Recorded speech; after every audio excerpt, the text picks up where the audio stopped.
For more on the implications of this major canal project, we're joined by John Yearwood, the world editor of the Miami Herald newspaper. He joins us now. Thank you so much for being here. First, You're John, welcome, I'd like Elaine. to get your thoughts on this mega project. As you heard in our story, it means a lot of jobs, opportunity, but for others, they're worried. They're worried about the environmental effects, the destruction of some of the habitat. What are your thoughts? Well, Elaine, the fact is you're absolutely right. There will be a lot of benefits to many, many people in Nicaragua should this go through. But of course, many of the people who are going to benefit are the ones who right now will have to suffer because, as you know, some 28,000 people or so will have to be relocated. And that's not easy. And many of them are not even sure exactly when that relocation will happen, where they will go, and of course, whether they will be compensated. So that's one problem and one issue that folks will have to face down there with this mega project should it happen. But I guess more broadly, the question is whether or not this project will happen at all.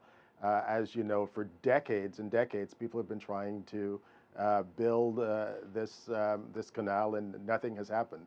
Whether something will happen for sure right now is anyone's guess. Well, it seems like it's moving forward. Talk about the sheer speed of this project. There are some estimates it could be done in 5 years, and there's criticism that this canal is being rushed through now. Well, you're right. They're saying that it will be done in 5 years. As you know, it took the Panama Canal, to which you referenced earlier, a decade to get completed, and even more than that if you include the time that the French spent dredging it. But the fact of the matter is, I don't think anyone is completely sure even where the money is coming from. The $50 billion that everyone has been referencing, is it coming from China?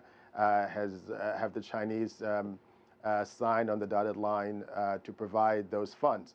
I know recently President Ortega had a number of ambassadors in, and to each ambassador he told them, we will be looking for your government to help provide funds to build this canal. So I'm still not completely sure that it's going to completely happen. One thing though, at the groundbreaking recently, the groundbreaking was for one of the access roads. So they haven't gotten yet to the point where they're at the point of breaking ground on the canal. It might still happen, but there's still, Elaine, a number of skeptics out there.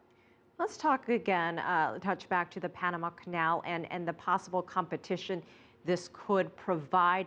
We're here in the United States right now, but obviously there's got to be some reaction from the Americas, how this could actually improve the situation down there as far as the economy goes.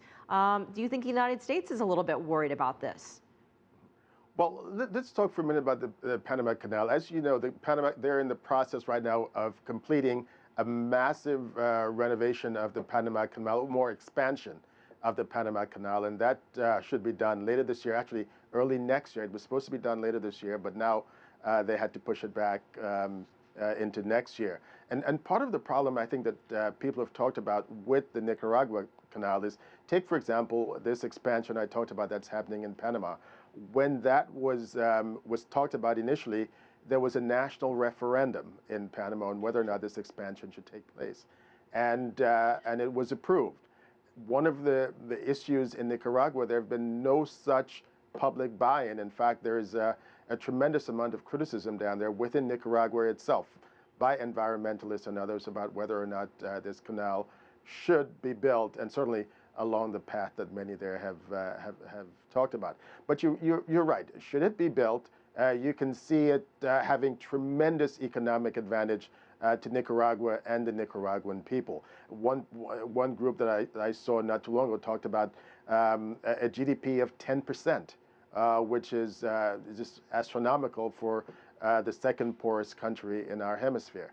And of course, the possibility of providing tens of thousands of jobs to Nicaraguans, which is something that's desperately needed.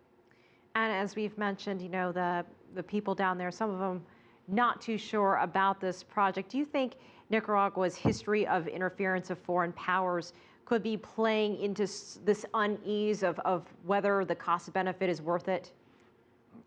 Well, the question is, I haven't heard too much from the U.S. About this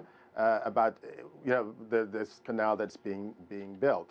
As you know, the U.S. has tremendous interest in the expansion that's taking place in Panama.